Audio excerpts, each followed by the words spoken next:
नमस्ते दोस्तों, मैं हूं Ashish Shukla from deep channel और हम लोग आप लोग के लिए कुछ ऐसी चीज़ें लेकर आए हैं, ऐसी बातें लेकर आए हैं जिससे आप लाइफ में बहुत डीप हो सकते हैं। और ख़ास तौर से हम लोग किसी भी चीज़ को जब सीखेंगे तो हम स्पिरिचुअलिज्म की तरफ जाएंगे। Spiritualism is the purpose because of which we have made this channel.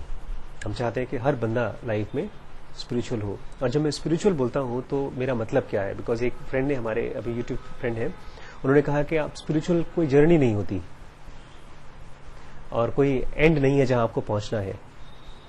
उन्होंने बड़ा अच्छा सा, I am very happy that he took participation in talking. उन्होंने लिखा है कि कोई एक बिग बैंग हुआ था और उसके बाद से दुनिया बनी और उसके बाद फिर दुनिया खत्म हो जाएगी और इसमें कोई जर्नी नहीं है। बट जिस तरह से अब हम लोग समझ रहे हैं लाइफ को, और पिछले 10, 15, 20 सालों में जो मैंने अपने एक्सपीरियंस किया है लाइफ को, उसमें कहीं न कहीं मैं था और कहीं न कहीं पहुंचा हूं और एक डेस्टिनेशन है। तो I don't completely agree that there is no journey. Spiritual journey है और वो क्या है? That is a permanent ending of all problems forever. अब ये बात और है कि बहुत से लोगों को ये दुनिया प्रॉब्लम लगती नहीं है, अच्छी लगती है। तो उनके लिए भाई वो क्यों चाहेंगे कि जर्नी खत्म हो? ये दुनिया की एंड कौन चाहेगा? अगर कोई मोहब्बत में पड़ा है किसी लड़की से, या कोई आदमी एंजॉय कर रहा है बहुत अच्छा खाना, तो वो थोड़ी चाहेगा कि ये दुनिया खत्म हो जाए या इस दुनिया से की जो एक्सपीरियंस कर रहा खत्म हो जाए। हर बंदा जो भी दुनिया को एंजॉय कर रहा है, हम ही लोग हैं, रोज सुबह से शाम तक एंजॉय करते हैं, तो हम चाहते हैं इस लाइफ को जिए। लेकिन हम ही में से कुछ लोग हैं, जैसे गौतम बुद्ध थे या जय कृष्णमूर्ति थे, उन्होंने देखा कि अल्टीमेटली हर चीज के ऊपर एक टैग लगा हुआ है, उसकी एक्सपायरी डेट लिखी हुई है हर चीज की। हम उसको नहीं देखते, हम उसको नजरअंदाज कर देते हैं, साइड कर देते हैं। लेकिन जिन्होंने भी ध्यान से इसको देखा तो बहुत डरे और फिर उस सोल्यूशन खोजना शुरू किया कि सचमुच में क्या हम सब मरने वाले हैं, कब मरने वाले हैं, और क्या कोई इसका परमानेंट इलाज है कि बस मरना ही एंड है? अपना मरना हो या हमारे रिश्तेदारों का मरना हो, बीमारी हो, इस चीज को जब ध्यान से लोगों ने देखा और भागे नहीं, डरे नहीं, तब जो भी चीज उन्होंने किया उसको बोलते हैं स्पिरिचुअल जर्नी। और जो चीज उन्होंने पाया वो इतनी ज्यादा सरप्राइजिंग थी कि उसको समझना तभी पॉसिबल है जब हम उसी तरह से दुनिया को देख पाएंगे कि दुनिया एक मिजरेबल प्लेस है अपने आप को जीने का। मिजरेबल प्लेस है। अब लेकिन आपको नहीं दिख रहा तो मैं क्या क्या कह सकता हूं भाई? अभी मैं जैसे आपको बता रहा था ना कि कुछ ऐसे, आजकल मैं यूट्यूब के चैनल को स्टडी कर रहा हूं। एक खास बच्चे का चैनल है, वो बड़ा खुश था बच्चा, उसके खूब गालियां देता है चैनल में वो, और लोग एंजॉय भी करते हैं। आजकल के जो चैनल में, पता है, जब यूट्यूब चैनल खोलेंगे और उसको स्टडी करेंगे तो आप एज वाइज बताता है कि कौन कौन से लोग आपको चैनल को देख रहे हैं। तो और ज्यादातर जो बच्चे वीडियोस देखते हैं छोटी छोटी गालियों से भरे हुए, वो वही बच्चे होते हैं जो यंग जनरेशन के हैं। और इस पर्टिकुलर चैनल में वो लोगों की बुराई करता है। किसी ने रैप सॉन्ग गाया किसी गांव में, किसी बच्चे ने अपने दोस्तों के साथ कुछ बना के चैनल में डाल दिया। अब इस बच्चे ने उसका उठा करके उसको खूब गालियां दी हैं मजाक में, लेकिन बहुत से लोगों ने उसको देखा है, करीब मिलियंस ऑफ व्यूज हुए उस वीडियोस को। और यूट्यूब में एक ये भी ऑप्शन है, आप उसको लाइक कर सकते हैं या डिसलाइक कर सकते हैं। रेशियो पता है क्या है लाइक डिसलाइक का? 1:10। जहां पर 1000 लोगों ने डिसलाइक किया है, वहां पर 10,000 लोगों ने लाइक किया है जो उसने किया है। इसका मतलब यह है, जब किसी की कहीं पर बुराई होती है तो उसको छोड़कर, जिसकी बुराई हो रही है उसको छोड़कर बाकी सब इसको एंजॉय कर रहे हैं। ये फैक्ट है। ये अगर एंजॉयमेंट नहीं होता तो लोग इतना बैठ करके वो काम करते ही नहीं। This is the fact. अब जो बंदा एंजॉय कर रहा है, क्या वो चाहेगा कि किसी की बुराई ना हो? किसी ने कहा है, उसके चैनल में कमेंट देखा मैंने, द बॉस बहुत अच्छा वीडियो बनाया, बनाते रहो। इसका मतलब किसी को उठाओ, उसको गाली दो, उसको बुराई करो। फिर उसका एक इंटरव्यू हुआ, मैं इसलिए बता रहा हूं बिकॉज अभी हम इस दुनिया को मिजरेबल नहीं मान रहे हैं। क्यों नहीं मान रहे? बिकॉज हमारा स्वाद ऐसा हो गया है ना, वो एक तो ये कि डेथ वेथ की चीज हटाई दो, डर, बहुत डर लगता है, मायूसियत दिखाई देती है, दुख दिखाई देता है एकदम, और ऐसा अंधा काला डरावना चीज दिखाई देता है, कोई सोल्यूशन नहीं है, तो वहां से हम हट जाते हैं। हमारी हिम्मत नहीं है कृष्णमूर्ति की तरह या बुद्ध की तरह कि हम देखें, या हिम्मत नहीं है या शायद कुछ और बीच की चीज है, कंफ्यूजन है। जो मुश्किल सवाल होते हैं ना, जब नहीं समझ में आते तो छोड़ो यार, ऐसा हो जाता है। उसका इंटरव्यू हुआ तो उसके एक बंदे ने उससे पूछा कि आप सर जो बनाते हैं वीडियोस, उसमें आप गालियां देते हैं तो आपके माँ बाप आपको बोलते बोलते नहीं कुछ?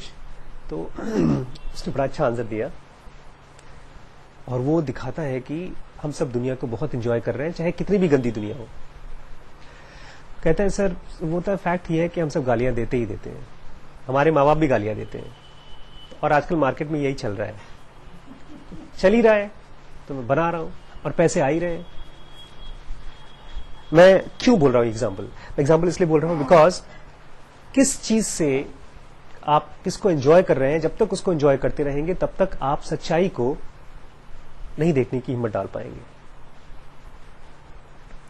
फेसबुक जैसी चीज, यूट्यूब जैसी चीज जो बनी है दुनिया में, वो हमारे अंदर की चीजों को, आज से करीब 20 साल पहले की बात एकदम अलग थी। अगर किसी बंदे को कोई पोर्नोग्राफी की एक वीडियो भी देखनी होती थी, कहीं अवेलेबल नहीं होती थी, और आज पूरा पोर्नोग्राफ फ्रीली अवेलेबल है ऑनलाइन।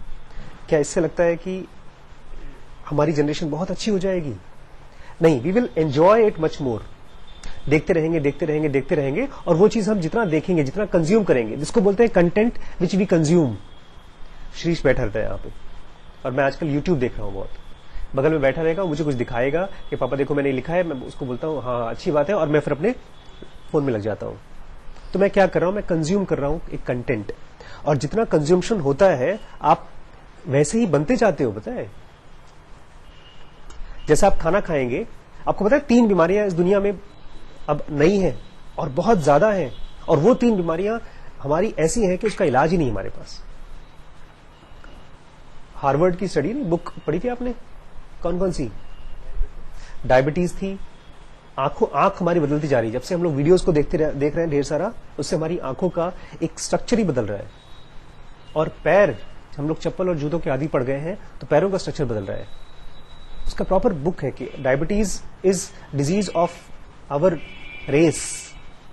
तो ऐसे जब हम कंज्यूम कर रहे हैं किसी चीज को, चाहे गालियां हो, चाहे पॉर्न हो, ये सब मैं इल्यूजन बोलता हूं। मैं इल्यूजन इसलिए बोलता हूं बिकॉज जब आप किसी भी गाली को देखते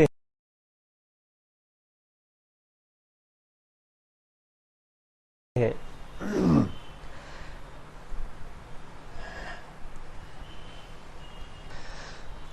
आप जितना कंज्यूम करते हैं किसी चीज को, आप धीमे धीमे अपना उस चीज को कंज्यूम करने की डाइट और बढ़ाते जाते हैं, और जितना आपकी आंखों में, आपके दिमाग में वो चीज भरती है, उतना ही आप और सच से दूर होना शुरू हो जाते हैं। आप देख नहीं पाते फिर दुनिया को, जो रियलिटी है उसको देख नहीं पाते।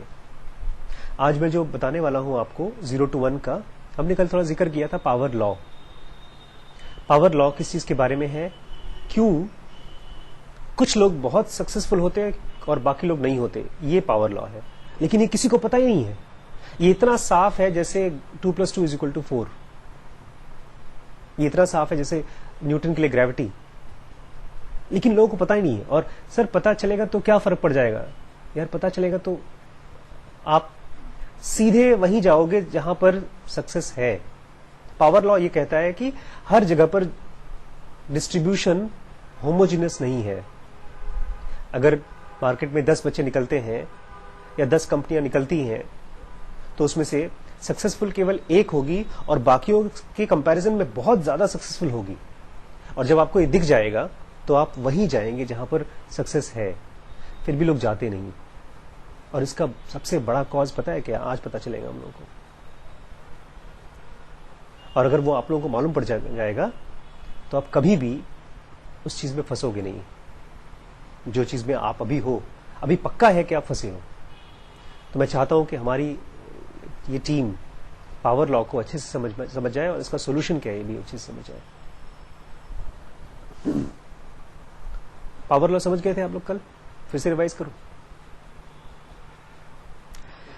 जब अर्थक्वेक आता है तो हजारों अर्थक्वेक आते हैं, लेकिन उनकी इंटेंसिटी बहुत थोड़ी होती है, कुछ होता भी नहीं। लेकिन एक आध ऐसी होती है जिससे पूरी नेपाल, काठमांडू बर्बाद हो जाता है।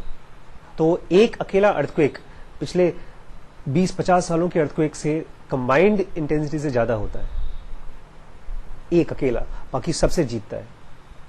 यह है पावर लॉ। कल हमने पढ़ा इटली में 20%, खाली 20% लोग 80% लैंड के मालिक थे। यह है पावर लॉ। खेतों में 20% जो बीज होते हैं वो 80% फसल देते हैं, और बाकी 80% जो बीज है वो हार्डली 20% फसल देती है। चीजें अनइवन है, चीजें डिस्ट्रीब्यूटेड नॉर्मली नहीं है। हमको लगता है डिस्ट्रीब्यूटेड नॉर्मली। ये है पावर लॉ। जब लोग पैसा लगाते हैं, और खासतौर से पैसे की दुनिया में जब इन्वेस्टमेंट होता है, तब क्या होता है पावर लॉ में? लोग सोचते हैं कि यार 10 कंपनियों में पैसा लगा दो, कुछ घाटे में जाएंगी, कुछ मीडियोकर रहेंगी और कुछ तो फायदा कमाएंगी। ऐसा सोच करके आदमी हेज करता है। हेज जानते हैं क्या होता है? अपने आप को सेफ करता है। और वहीं जब वो सेव करता है, उसी समय वो एक ऐसे गड्ढे में गिर रहा होता है तो उसको पता नहीं, उसको नहीं मालूम कि उसका पैसा खत्म होने वाला है, करोड़ों रुपए खत्म होने वाले हैं। इसी वजह से हजारों कंपनियां .com क्रैश में, डिप्रेशन में खत्म हो गई, क्योंकि ज्यादातर लोग पावर लॉ नहीं जानते थे। तो उनको ये नहीं पता था कि कौन सी कंपनी सक्सेसफुल होगी, और ऐसी सक्सेसफुल होगी कि पूरी इंडस्ट्री बदल देगी। आज मैंने देखा एक फेसबुक पे, एक रेस्टोरेंट के बाहर, एक होटल के बाहर 3-4 बड़े-बड़े वो लगे थे कार चार्जर्स, बिजली के कार के चार्जर। अब होटल्स अपने होटल के बाहर, जैसे पहले जमाने में पेट्रोल पंप होते थे, आप जाइए पेट्रोल भरवाइए, बगल में होटल है, आप वहां रह सकते हैं। अब वो ट्रेंड बदल रहा है। अब बैटरी रन कारें आ रही हैं टेस्ला की वजह से। पूरी इंडस्ट्री बदल दी है टेस्ला ने। अकेले कैसे हुआ? Power law. क्या टेस्ला को पता था कि यही आइडिया सबसे ज्यादा सक्सेसफुल होगा, इसी में लगो? तो किसी और ने क्यों नहीं किया? अभी आप देखेंगे आगे के चैप्टर्स में, लोगों ने इलेक्ट्रिकल कार, इलेक्ट्रिसिटी, सोलर के ऊपर इतना ज्यादा पैसा खर्च किया है, फिर भी खत्म हो गई कंपनियां। आइडिया तो वही है। तो टेस्ला कैसे इतना आगे हो गया? ध्यान से समझिएगा कि टेस्ला का क्या रोल था, इलॉन मस्क का क्या रोल था, या जकरबर्ग का क्या रोल है ऐसी कंपनीज को बनाने के लिए, या जो लोग भी उसमें पैसा लगाते हैं, टाइम लगाते हैं, उनका क्या रोल है? पावर लॉ जब समझते हैं तो आपका क्या रोल होता है? सवाल यह है कि पीपल पावर लॉ को समझते क्यों नहीं, देख क्यों नहीं पाते? Why do people don't see the power law? Why would professional VCs, जो प्रोफेशनल इतना सालों से एक्सपीरियंस, इनके पास ढेर सारा पैसा है, venture capitalists of all people fail to see power law? बाकी लोग छोड़ो, बट कम से कम जो पूंजीपति है उनको तो मालूम होना चाहिए पावर लॉ के बारे में। For one thing, if it only becomes clear over time, and even technology investors too often live in the present. क्योंकि पावर लॉ जिस समय आप जी रहे होते हैं वो उस समय दिखता नहीं है, वो 10, 15, 20 साल के बाद दिखता है। आज है 2017, 2005 में या 4 में फेसबुक आई थी। कितने साल हो गए? 14-15 साल, जो भी है, 14-15 साल लग जाते हैं एक खूब तेजी से ग्रो होने वाली कंपनी को। तो ये 14-15 साल धीमे धीमे जो चेंज आता है दिखता नहीं है, क्योंकि ज्यादातर लोग प्रेजेंट टाइम में जीते हैं। आज क्या हुआ? अखबार पढ़ते हैं, आज क्या हुआ? Imagine a firm invests in 10 companies. ध्यान से सुनिएगा, बिकॉज अगर आप कोई वेंचर कैपिटलिस्ट नहीं है, कोई बड़े पूंजीपति नहीं है, फिर भी आपके पास एक खास पूंजी है, आपका टाइम, आपका दिमाग, चाहे कम ही हो बट है। तो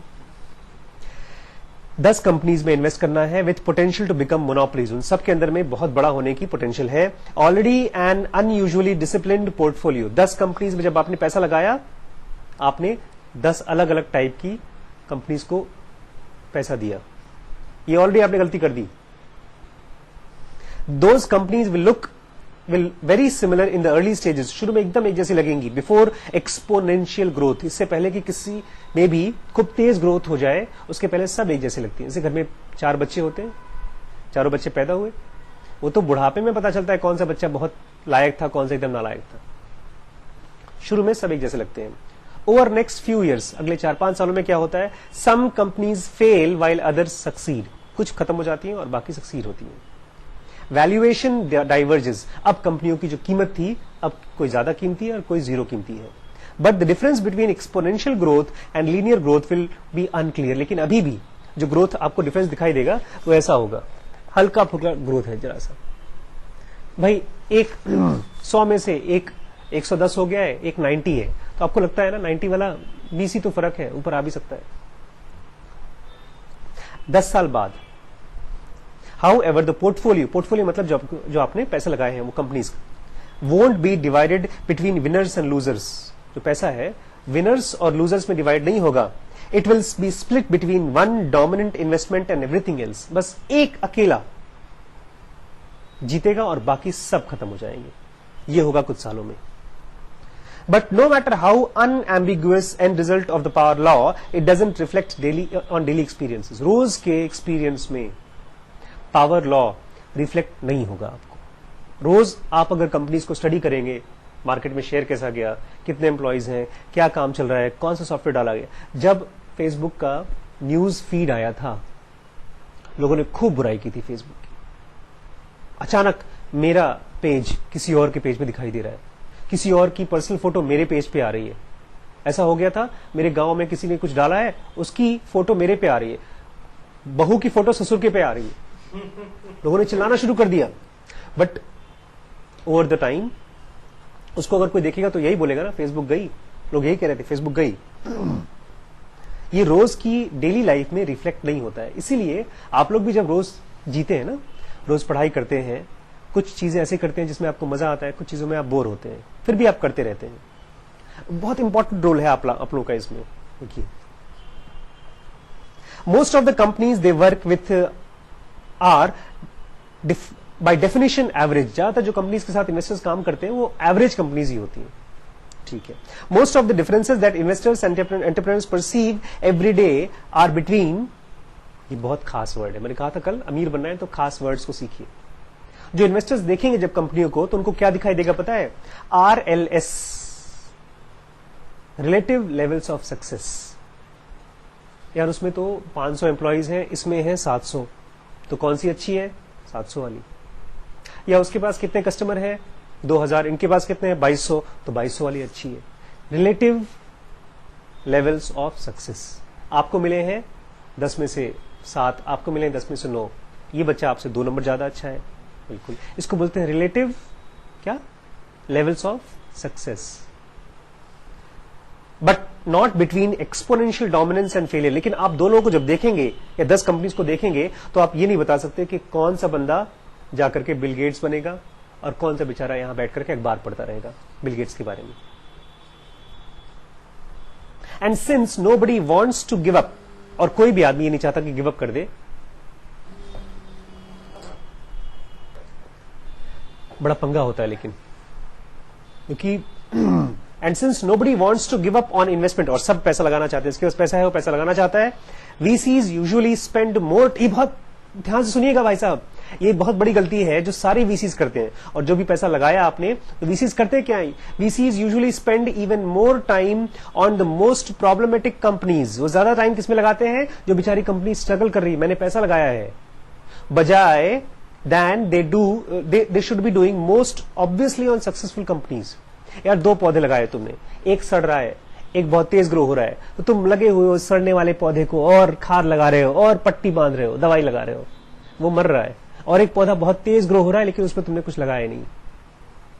लेकिन वो पौधा है ना, उसके बारे में हमको ज्यादा कुछ पता नहीं कैसे ग्रो होता है, लेकिन कंपनीज के बारे में हम सोचते हैं पैसा लगा दो, सही टीम को ले आओ, ये कर दो, वो कर दो, चलेगी चलेगी चलेगी। लेकिन देख नहीं पाते कि ये जड़ पकड़ नहीं रहा है। घर में जब माँ बाप आपको पीटते हैं पढ़ने के लिए, तो वो उसी पौधे पर दवाई लगाते हैं, पानी लगाते हैं। अभी सुनिए आपका रोल क्या है, माँ बाप को छोड़िए, आपका रोल क्या समझ में आएगा अभी। Even if investors specialising in exponentially growing startups miss the power law, जो लोग खासतौर से ऐसी कंपनीज में पैसा लगा रहे हैं कि बहुत तेज ग्रोथ होगी, वो भी पावर लॉ मिस कर जाती है। It's not surprising that most everyone else misses it too. सबके सब मिस कर जाते हैं, कोई बड़ी बात नहीं है। Power law distribution are so big, power law का जो डिस्ट्रीब्यूशन इतना बड़ा है that they hide in plain site.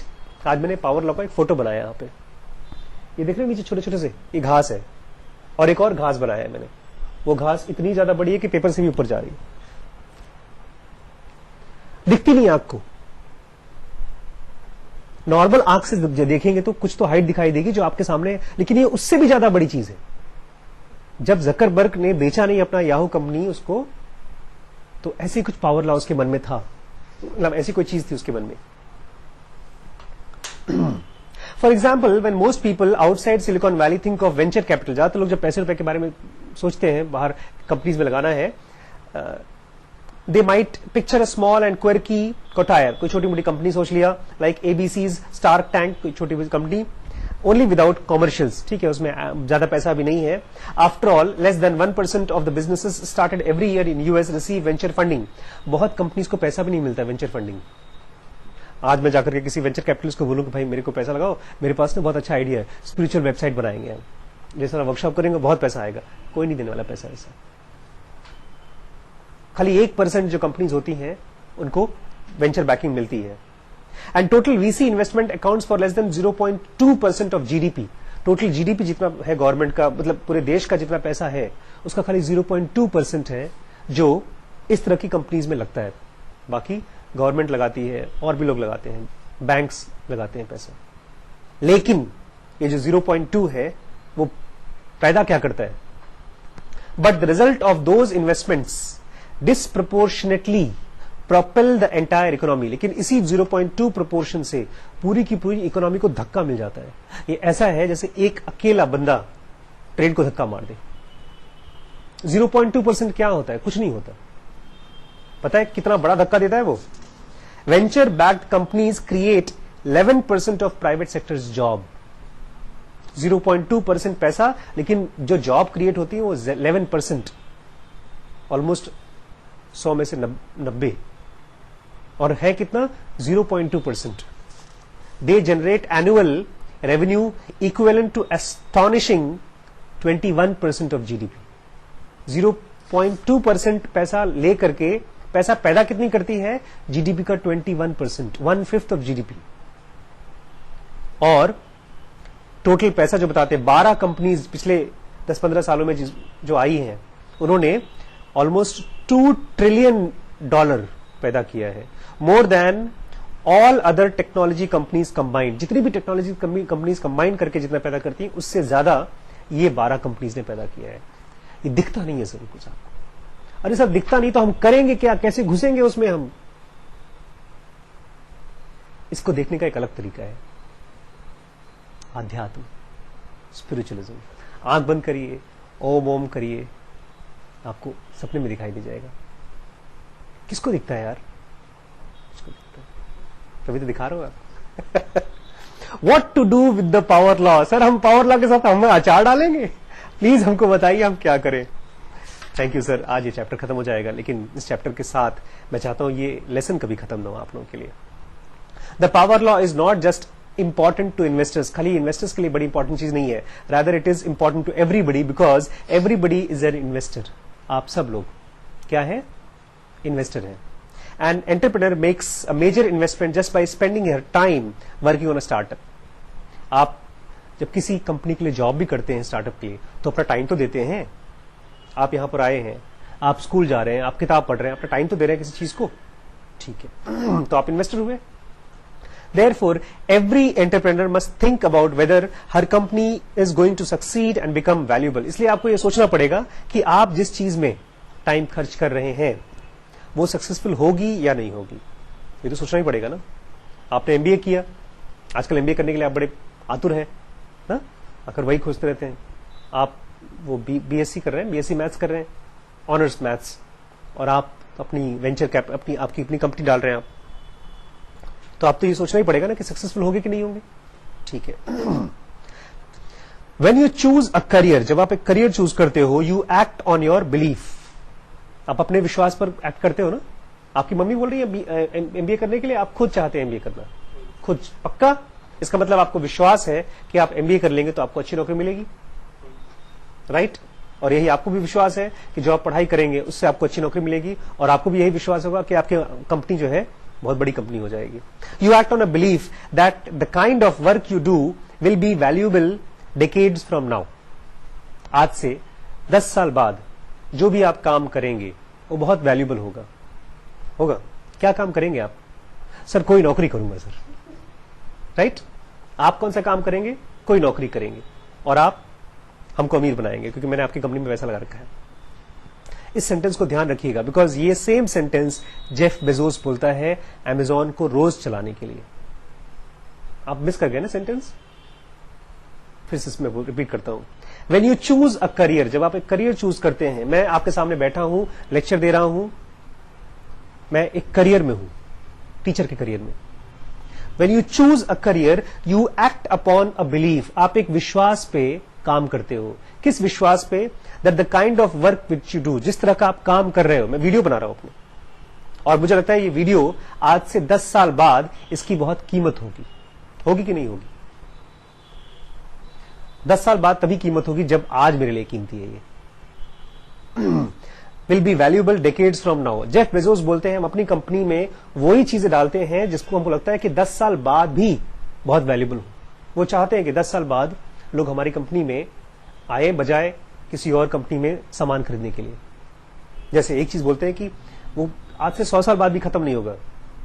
बोलते जब भी कोई सामान खरीदता है ना, वो ये चीज आज से 100-200 साल बाद भी खत्म नहीं होगा। एक खास चीज, हर कस्टमर सस्ता सामान चाहते हैं,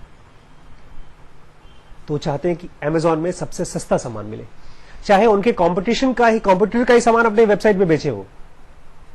होता है ना, अमेजॉन भी बेच रहा है, उनका कंपटीशन भी बेच रहा है, but they want to sell it cheap. तो जो आप काम कर रहे हो या जिस करियर में आप हो, अगर आपको विश्वास है कि आज के 10 साल बाद भी उसकी वैल्यू रहेगी, तभी तो आप कर रहे हो। ठीक है। The most common answer to the question of future value is a diversified portfolio. जब भी आदमी को भविष्य के बारे में पूछा जाता है कि भाई क्या करोगे या तुम्हारी कंपनी क्या करेगी, तो लोग डाइवर्सिफाइड पोर्टफोलियो बताते हैं। डाइवर्सिफाइड मतलब बिखरा हुआ पोर्टफोलियो, कोई एक चीज नहीं बताते। लोग कहते हैं don't put all your eggs in one basket. Risk मत लो यार, सब चीज एक ही जगह लगा दोगे, सारा पैसा खत्म हो जाओगे तुम, अलग अलग जगह लगाओ। As we said, even the best venture investors have a portfolio, but investors who understand the power law make a few investment as possible. लेकिन जो इन्वेस्टर या जो स्टूडेंट पावर लॉ समझता है, वो ज्यादा जगह अपना एनर्जी नहीं लगाता, वो बहुत कम जगह पर अपनी एनर्जी लगाता है। The kind of portfolio thinking embraced by the both folk wisdom and financial convention by contrast regards diversified betting as a source of strength. लोग कहते हैं, आमतौर पे सब लोग यही मानते हैं, या डाइवर्सिफाइड अगर रहेगा, तुम्हारा अलग अलग चीजें करोगे, ढेर सारी चीजें करोगे, तो तुम रिस्क नहीं रहेगा। एमबीए कर लो, नौकरी तो मिल ही जाएगी। एक बहुत खास लेसन है, इसको प्लीज मिस मत करिएगा। द मोर यू डैबल, जितना अलग अलग चीजें करोगे, the more you are supposed to have hedged against uncertainty of the future. जितना तुम अलग अलग चीजें करते रहोगे, उतना तुमने एक जो भविष्य में पक्का नहीं क्या होगा, तो तुम एक सिक्योर रहोगे। But life is not portfolio. जिंदगी ऐसा तो है नहीं कि 10-12 बार जी लेंगे हम। आज देखते हैं एमबीए करके, कल कुछ और कर लेंगे, परसों कुछ और कर लेंगे, ऐसा तो है नहीं। नॉट फॉर स्टार्टअप फाउंडर, और खासतौर से उनके लिए नहीं जो लोग अपना बिजनेस चालू कर रहे हैं। And not for any individual, और किसी इंसान के लिए उसकी लाइफ कोई पोर्टफोलियो नहीं है कि पैसा लगा दिया, डूब गया तो डूब गया, नहीं तो बन गया तो बन गया, ऐसा नहीं है। And entrepreneur can not diversify herself. कभी भी जो आदमी अपने आप को रिस्क पे लगा रहा है, वो अपने आप को डाइवर्सिफाई नहीं कर सकता, अलग अलग जगहों पर नहीं लगा सकता। You can not run a dozen companies at the same time. तुम 12 कंपनीज एक साथ नहीं चला सकते। And then hope that one of them will work out well, और फिर उम्मीद करो कि कोई एक अच्छे से 12 बच्चे पैदा कर लो, किसी एक बच्चे को पाल के एक बच्चा उसमें से नहीं कराएगा। मैंने देखा है घरों में खाने के लिए पैसे नहीं है, एक हमारे यहाँ मेड आती है मालिश करने के लिए, उसके घर में 7 बच्चे, जो अम्मा हमारे यहाँ काम करने आती है उनके घर में 6 बच्चे, एक भी बच्चा कुछ नहीं कर पाया। और आप उम्मीद करते हैं कि हम ढेर सारे बच्चे पैदा कर, ढेर सारी कंपनीज चला लें और उसमें से कोई ना कोई एक चल जाएगी। Less obvious but just as important, दिखता नहीं है लेकिन बहुत इंपॉर्टेंट है, an individual can not diversify his own life by keeping dozens of equally possible careers in ready reserve. MBA कर लिया तो किसी भी टाइप की नौकरी मिल जाएगी, हम कर लेंगे, नहीं होता है सरकार। आप 12-15 टाइप की नौकरियों के लिए अपने आप को तैयार कर ही नहीं सकते। हम करते क्यों ऐसा? हमारे पेरेंट्स तो यही बोलते हैं ना कि अच्छी सी पढ़ाई कर लो, कोई भी नौकरी मिल जाएगी तुम्हें। Our schools teach the opposite, क्योंकि हमारा स्कूल उल्टा सिखाता है। Institutionalized education traffics in the kind of homogenized generic knowledge. Homogenized मतलब मोटे मोटे में सब कुछ होना चाहिए उसमें। होमोजेनाइज्ड जानते हैं क्या होता है? रेडीमेड मसाला। आप जब जाते हैं होटलों में खाना खाते हैं, चाहे पालक पनीर खाइए, चाहे मटर पनीर खाइए, चाहे शाही पनीर खाइए, वो लोग एक ग्रेवी बना के रखते हैं। एक ग्रेवी बना के रखते हैं पहले से ही। उसके बाद कुछ 2-4 मिक्स करके उसी ग्रेवी को या तो शाही पनीर बना देंगे या तो पालक पनीर, ऐसे उसको बोलते हैं होमोजेनाइज्ड। एक जो चीज सब में चल जाए। जेनरिक, जेनरिक मतलब सब में चल जाए नॉलेज। हमको सर अंग्रेजी भी आती है, फिजिक्स भी आती है, केमिस्ट्री आती है। केमिस्ट्री में थोड़ा बहुत आता है, ज्यादा कुछ नहीं आता है। और फिजिक्स में भी थोड़ा बहुत आता है, सब कुछ नहीं आता है। मैथ्स हम प्लस माइनस कर ही लेते हैं, स्क्वायर रूट भूल गया है, मुझे भूल गया है। होमोजेनाइज्ड है सर। 12th तक मैंने 70% पाया है, उसके बाद अल्लाह मालिक। होमोजेनाइज्ड नॉलेज मिलता है। Everybody who passes through American school system, चाहे इंडियन स्कूल सिस्टम, लर्न्स, वो ये सीखता है not to think in power law terms. वो यही सिखाया जाता है कि पावर लॉ के तरीके से सोचो ही मत, कोई एक चीज मत सीखो, सब चीजें सीखो, पता नहीं कौन सी काम में आ जाए। Every high school course period last 45 minutes. हमारे यहां भी 40 मिनट का पीरियड होता है। वॉट एवर द सब्जेक्ट, कोई भी सब्जेक्ट हो। अच्छा, every student proceeds at a similar pace. सबको धीमे धीमे पढ़ाया जाता है। अब इररेस्पेक्टिव कि भाई हो अनिल हो, चाहे अमन हो, चाहे कोई भी हो, वही तुमको चैप्टर 1 ही पढ़ना पड़ेगा। चाहे चैप्टर 1 में तुम्हें 10 साल लगे, चाहे उनको 10 घंटे लगे, दोनों को उतने टाइम में पढ़ाया जाएगा। एट कॉलेज मॉडल स्टूडेंट, जो अच्छे बच्चे होते हैं, obviously hedge their futures by assembling a suit of exotic and minor skills। एक परफॉर्मा होता है, उसने तुम्हें क्या क्या सीखा है, ये सीखा है, ये सीखा है, ये सीखा है। लिस्ट होती है अल्फाबेटिकल ऑर्डर में। Every university believes in excellence and 100-page course catalog arranged alphabetically according to arbitrary departments of knowledge seem designed to reassure that it doesn't matter what you do as long as you do it well। इससे फर्क नहीं पड़ता, college बोलता है, तुम कुछ भी करो बट अच्छे से करो। अरे कैसे? That is completely false. ये जो कहते हैं लोग ना, कुछ भी करो लेकिन अच्छे से करो, ये गलत है। ये मैं बोल रहा हूं गलत है, लेकिन फिर भी आपको गलत नहीं लगेगा। आप आज घर पे जाएंगे और फिर से वही करना शुरू कर देंगे, क्योंकि आपने 15 साल से यही पढ़ा है। जिसको ये क्लियर हो जाएगा वो खोजना शुरू करेगा कुछ और। कैसे? देखिए, ऐसा नहीं है कि बिल गेट्स ने और हार्वर्ड छोड़ दिया, जकरबर्ग ने हार्वर्ड छोड़ दिया। उसको दिखाई दिया कि वहां जो होमोजेनाइज्ड नॉलेज दी जा रही है वो खतरनाक है, उसकी वजह से मेरी आंखें बंद हो जा रही है और मेरे सामने पावर लॉ जो है वो देख नहीं पाऊंगा। पावर लॉ ही वो दरवाजा है, एनीवेयर डोर, इसके जरिए हम पैसे को फॉलो कर सकते हैं। That is completely false. It does matter what you do. इससे बहुत फर्क पड़ता है कि तुम क्या करते हो। You should focus relentlessly. तुम्हें एक ही चीज पर फोकस करना होगा, on something you are good at doing. कोई ऐसा काम जिसमें तुम बहुत अच्छे हो करने वाले। But before that you must think hard about whether it will be valuable in the future. लेकिन उसको करने से पहले इस पर जरूर ध्यान दो कि क्या उस चीज की फ्यूचर में वैल्यू है। एक चैनल मुझे बहुत अच्छा लगा जो मैं स्टडी कर रहा हूं सब में से, वो इंडियन कंज्यूमर के नाम से जाना जाता है।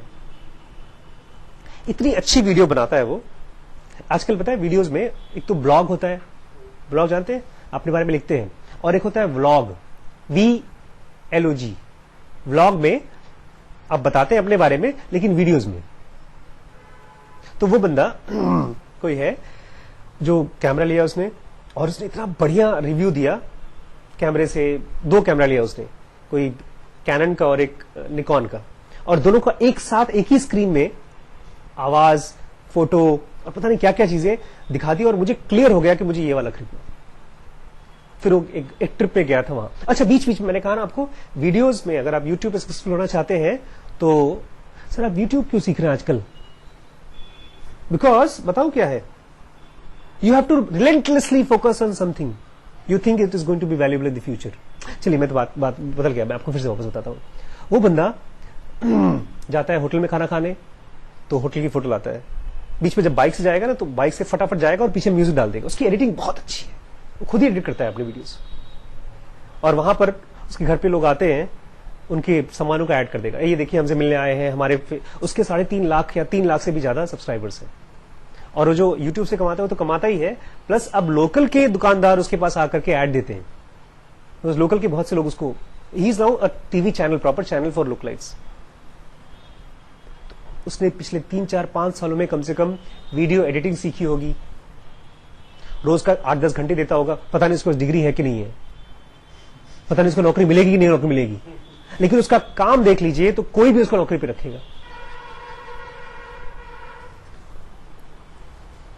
It does matter what you do, इससे फर्क पड़ता है कि तुम क्या करते हो। You should focus relentlessly on something you are good at, किसी खास चीज पे, प्लस ये भी ध्यान दो कि क्या वो चीज फ्यूचर में वैल्यूएबल होगी। इन दोनों चीज का मिक्सर होना चाहिए फॉर द स्टार्टअप वर्ल्ड, क्योंकि जो स्टार्टअप की दुनिया है, this means you should not necessarily start your own company. ये बहुत इंपॉर्टेंट लेसन है, किसी भी आदमी को स्टार्टअप नहीं करना चाहिए। Too many people are starting their own companies today, आज बहुत से लोग अपनी कंपनी स्टार्ट कर रहे हैं। लोगों को लगता है कि हम अपनी बना लेंगे, मालिक रहेंगे, ये बहुत बड़ा खतरा है। राजू कहते थे, जो बिजनेस सीरियल एंटरप्रेन्योर चेन्नई के हमारे बॉस के, ज्यादातर लोग स्टार्टअप चालू करके अपनी जिंदगी बर्बाद कर देते हैं, उनको पता भी नहीं होता स्टार्टअप कैसे चलाई जाती है। वो खुद भी टैलेंटेड नहीं होते, उनको हायरिंग नहीं आता, उनको कुछ भी नहीं आता, फिर भी वो स्टार्टअप चालू कर देते हैं। हमारे घर में हुआ है। If anything, too many people are starting their own companies today. People who understand the power law will hesitate more than others when it comes to funding a new venture. जो लोग पावर लॉ समझते हैं वो अपना business चालू करने से पहले 100 बार सोचेंगे, बाकी उससे ज्यादा सोचेंगे, नहीं चालू करेंगे अपना। They know how tremendously successful they could become by joining the very best company while it is growing fast. वो देख लेंगे बॉस, जो कंपनी बहुत तेज ग्रो हो रही है उसके साथ घुस लो, वो बस है, वो रॉकेट है जो तुम्हें तुमसे तेज दौड़ाएगी, तुम तो दौड़ पाओगे, वो तो उड़ रही है। The power law means, power law का मतलब ये है, the difference between companies will dwarf the difference in the roles inside the companies. एक खास सेंटेंस है, इसमें 2 इटैलिक्स है। इटैलिक्स समझते हैं ना, जब कोई खास वर्ड को आपको दिखाना चाहता है उसको बोलते हैं इटैलिक्स। बोलता पावर लॉ अगर आप समझ जाएंगे तो पता है क्या होता है, the difference between companies, 10 companies आई, उनके बीच का जो डिफरेंस है वो खत्म हो जाता है। ये ड्वार्फ कर देता है किस चीज को, ये छोटा हो जाता है between the roles inside the companies. मुझे 10 कंपनीज में नहीं जाना है, मुझे एक ही कंपनी के अंदर में कोई बड़ा रोल चाहिए। कौन सी कंपनी में? जो बहुत ऊपर जाने वाली है। मतलब क्या है इसका, you could have 100% of a company, of your own company, तुम्हारे पास अपने कंपनी का तुम 100% मालिक हो, which you have funded your own. But if it fails, लेकिन अगर वो फेल हो जाती है, 100% of nothing is equal to nothing, 0 हो गए। But if you own just 0.01% of Google, लेकिन अगर आपने खूब मेहनत की, गूगल में घुस गए, अमेजॉन में घुस गए, माइक्रोसॉफ्ट में घुस पाए, तो क्या होगा, bye contrast is incredibly valuable. 0.01% of Google जानते हैं कितना होता है? $35 मिलियन, हिंदी में होता है 210 crore. If you do start your own company, अगर फिर भी तुम अपनी कंपनी चालू करते हो, you must remember the power law to operate it well. उसको चलाने के लिए पावर लॉ अच्छे से जानना चाहिए तुम्हें। The most important things are singular, अकेली होती है सबसे इंपॉर्टेंट चीज। One market will probably be better than others, कोई एक खास मार्केट है जो बाकी सारे मार्केटों से अच्छा होगा, उसी मार्केट में काम करना, उसके बारे में चैप्टर 5 में बता चुका है। One distribution strategy will dominate all other. आप अपना प्रोडक्ट या सर्विस जब बनाओगे, तो जब दोगे मार्केट में, वो स्ट्रैटेजी बाकी सब स्ट्रैटेजी से फार बेटर रहेगी। हम लोगों ने उसको खोजा है। हमारे लिए YouTube had been far better than any other strategy. हम लोग ने यहां पर पैम्पलेट बांटे, डीवीडी बेची, स्कूलों में गए, पता नहीं कौन कौन से, लेकिन जितनी फास्ट ग्रोथ हमको इससे मिली है, एक्सीडेंटली मिली है। इसके बारे में और डिटेल बताया है पीटी 3 ने चैप्टर 11 में। अभी हम लोग चैप्टर 7 पढ़ रहे हैं, 3 चैप्टर के बाद वो आएगा।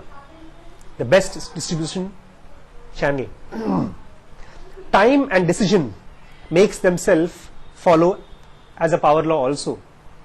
किस टाइम पर क्या करना है आपको, ये भी, इसमें भी पावर लॉ काम करता है। आपके डिसीजन भी पावर लॉ पे काम। And some moments matter far more than others, और कुछ खास मोमेंट्स होते हैं वो बाकी सारे मोमेंट्स से ज्यादा इंपॉर्टेंट होते हैं। एक गीता है, उसका नाम है राम, श्री राम गीता।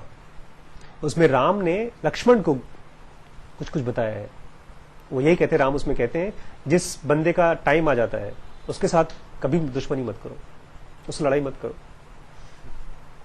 एक सही मोमेंट पे बाकी सब मोमेंट, वो उस मोमेंट का इंतजार करो, खोजो। चैप्टर 9 में बताया गया उसके बारे में, अभी आगे आएगा।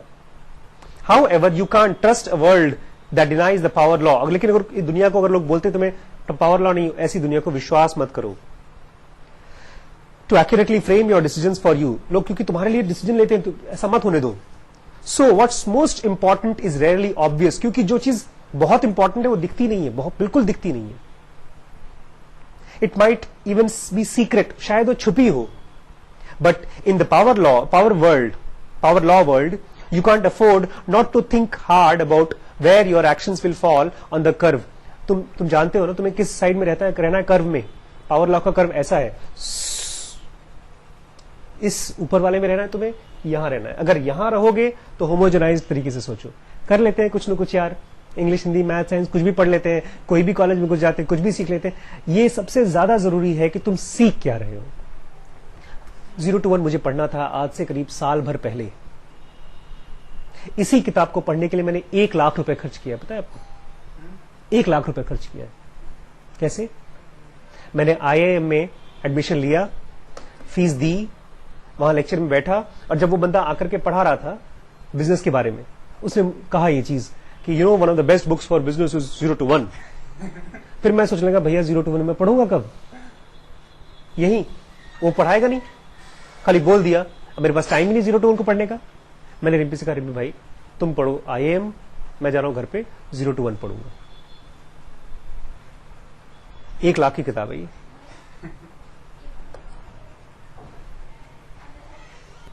मैं इस लास्ट में सिंप्लीफाई करता हूं, मेरे कहने का मतलब क्या है। और कोई काम करिए ही मत, कोई ऐसा काम खोजिए जिसकी वजह से फ्यूचर में वैल्यू क्रिएट होगी, पैसा आएगा, और उसी काम के मास्टर बन जाइए, चाहे आप किसी कॉलेज में हो चाहे ना हो। कहीं किसी कॉलेज में भले आपका एडमिशन ना हो, घर के किसी कोने में बैठ जाइए आप और सीखते रहिए। कुछ चैनल्स में ऐसा देख रहा हूं यूट्यूब में जिनको इंग्लिश नहीं आती, बिहारी में बोलते हैं, लेकिन जो चीज वो बना रहे हैं वो सीखा तो होगा। इवन जो लड़का गाली दे रहा है यूट्यूब पे, 8 लाख से भी ज्यादा उसके सब्सक्राइबर्स हैं। एक्सीडेंटली नहीं है, उसको वीडियो एडिटिंग आती है अच्छे से। He knows at least something that is valuable today in the future, for his future. और ही हैज लर्नड, वो सारी स्ट्रैटेजीज प्ले करता है, वो वीकली क्वेश्चन आंसर करता है। क्योंकि ये बहुत इंपॉर्टेंट है, यूट्यूब जब चैनल बनाते हैं आपको अपने सब्सक्राइबर्स के साथ बातचीत करिए, उनके कमेंट को सुनिए। जब कोई उससे पूछता है कि तुम गाली क्यों देते हो, उसका जवाब देता है वो ब्लॉग में।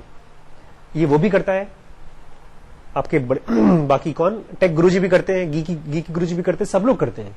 तो जो जो चीजें हैं वो अगर आप नहीं सीखते हैं तो आपकी डिग्री आपको पावर लॉ के उस कोने में नहीं पहुंचाएगी, वहां पहुंचाएगी। बिकॉज मार्क ज़करबर्ग और स्टीव जॉब्स और एलॉन मस्क जैसे लोग, पता है किसको हायर करते हैं? जिनको काम आता है।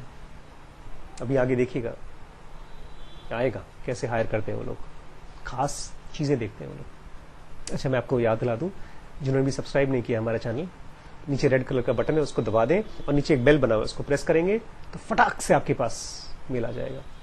आप नए हैं, और जिन्होंने भी पहली बार वीडियो देखा उनको मैं बता दूं, यूट्यूब का प्रॉपर ऐप को डाउनलोड करना होगा चैनल के लिए। और अगर कोई फ्रेंड्स ये चाहते हैं कि इस तरह के वीडियोस बनते रहें, तो आपसे रिक्वेस्ट है कि आप डोनेट करके हमको और सपोर्ट करिए। Thank you so much. ये मैंने यूट्यूब से सीखा है।